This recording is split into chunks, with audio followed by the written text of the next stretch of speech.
સુરતમાં જાણે ઘોર કળિયુગ આવ્યું હોય તેમ લાગી રહ્યું છે, કારણ કે શિક્ષિકાએ શિક્ષણ જગતને લાંછન લગાવ્યું હોવાના આક્ષેપો થયા છે.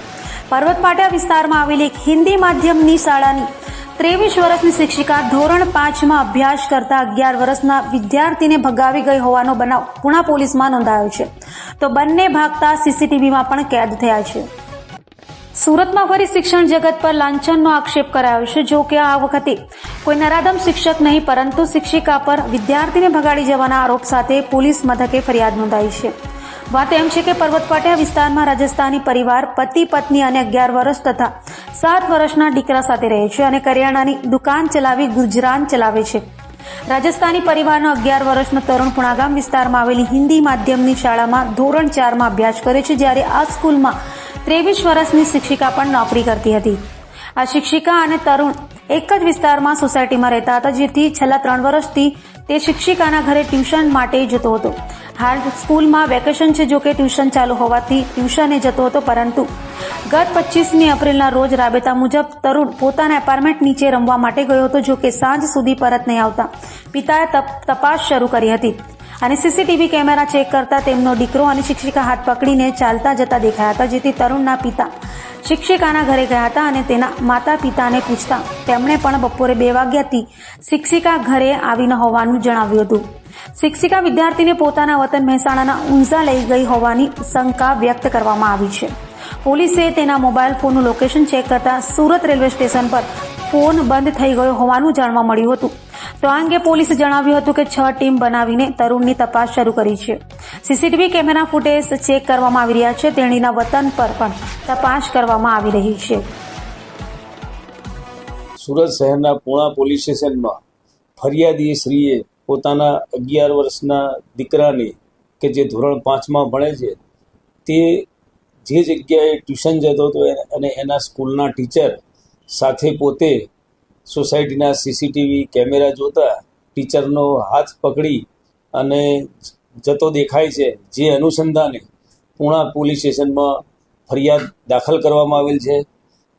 સદરુ દીકરો 11 વર્ષનો છે અને જે ટીચર જે પોતે એને સ્કૂલમાં તેમજ ટ્યુશનમાં ભણાવે છે તેની ઉંમર 23 વર્ષની છે અને એક જ સોસાયટીમાં રહે છે. અને આ બાબતે ફરિયાદીએ પોતાના દીકરા બાબતે ટીચરના માતા પિતાને પૂછતા તેઓએ જણાવેલ કે પોતાની દીકરી બપોરે 2 વાગે ઘરેથી કોઈ કામ અર્થે નીકળેલ છે તેમ જણાવેલ અને દીકરો બી પોતાના ઘરના નીચે રમવા ગયો હતો, એ દરમિયાનમાં જતો રહેલો ફરિયાદમાં હકીકત દર્શાવેલ છે. અને પુણા પોલીસે આ બાબતે ગુનો નોંધી અને હાલ તપાસ હાથ ધરી છે. હાલ પુણા પોલીસે ફરિયાદીની ફરિયાદ મુજબ અપહરણનો ગુનો નોંધેલ છે અને જે જગ્યાએથી દીકરો ગુમ થયેલ છે તે જગ્યાના સીસીટીવી તેમજ સુરત શહેરના અન્ય સીસીટીવી ટ્રેક કરવામાં આવેલ છે. તેમજ આ બાબતે જે જવા અંગે તપાસ દરમિયાન મેક માય ટ્રીપ ઉપર પણ જે તે ટીચરે પોતે ઓનલાઈન ટિકિટનું બુકિંગ કરાવેલ છે તેવું તપાસમાં જાણવા મળેલ છે. તેમજ CDR આધારિત પણ તપાસ હાથ ધરેલ છે અને રેલવે સ્ટેશન તેમજ બસ સ્ટેશન એમ જુદી જુદી જગ્યાના પણ સીસીટીવી અને ટેકનિકલ અસિસ્ટન્સથી તપાસ હાથ ધરેલ છે. लड़का फ़ोन लगाया था 5:30 बजे, उसके टीचर ने फ़ोन नहीं उठाया था मेरा मैं उसके घर पे गया तो उसके घर का भी फ़ोन नहीं उठाया.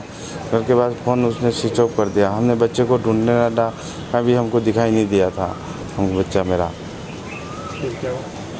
फिर बच्चा हमने कहीं कैमरे चेक किए तो वहाँ पे सामान खरीदारी करते हुए वो मैडम और मेरा बच्चा दोनों साथ में दिखाई दिए.